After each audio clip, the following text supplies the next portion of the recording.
I'd like to go ahead and address the last video that I made discussing my opinions on camera tricks and the use of paid actors. This video went down very well, and as a direct result, here is the second episode of the series.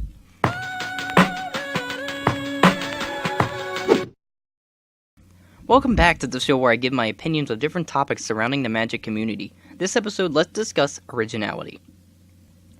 While I was browsing the internet for some interesting topics to talk about, I had stumbled upon an article posted by the BBC talking about originality in magic. Jeffrey McBride, one of the most accomplished magicians in the world, has established a name for himself in magic through his unique style of performing. In magic, techniques and ideas have always been passed around since the beginning, and this can be said about anything out there. As most people can agree, magic is an art. Creating unique performances and techniques to fool an audience of spectators is a lot of work in itself when you can start to consider the time magicians put into these specific routines. Such as magic as an art, we have recorded histories of jokes, paintings, movies, songs, and books all being plagiarized, and it shouldn't be a surprise that this is also true in magic. As a part of Jeff's original routine called Masks, he has created a beautiful display of different masks changing and disappearing throughout the routine.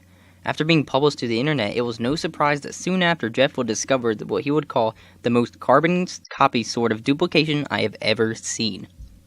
Jeff is referring to a YouTube video uploaded by a Thai magician that completely ripped off his routine. Everything from the music, the props, and the techniques, everything was the same.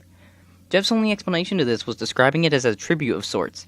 Going off this idea of plagiarism, there are certain types of plagiarism that has been deemed acceptable.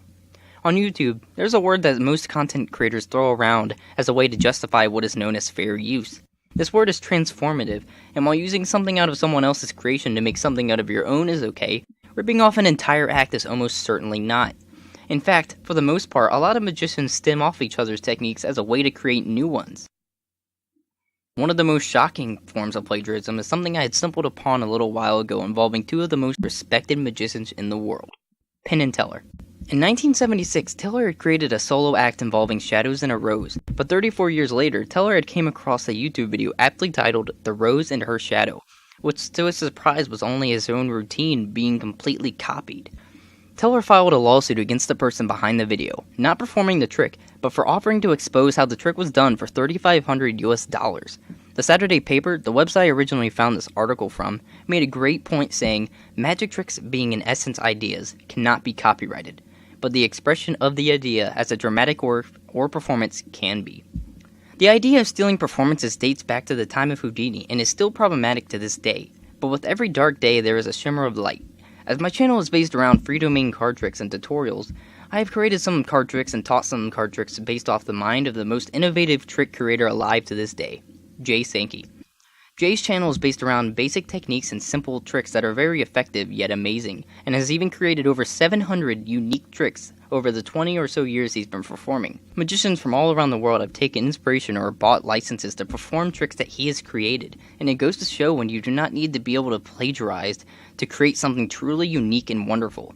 Magic is something that takes time to create and perfect, and for someone to take your entire performance as a whole is only just a headache and a pain to have to deal with. The thing that really makes me mad about stealing others' work is that it is very difficult to make it big in the performing industry, and with something as complex as magic, you have to be able to perform well and be creative. As a little side note, if you have not checked out Jay's channel, I'll be linking it in the description as well as the other news articles and sources from which I gathered this information from. Other than that, this is all I have to say for this episode. If you have a suggestion for the future video, please leave that in the comments below and maybe I'll feature it in an upcoming video. If you all enjoyed this video, please give it a thumbs up and I'll see you next video. Peace out. Also, if you're interested, here's my setup for making these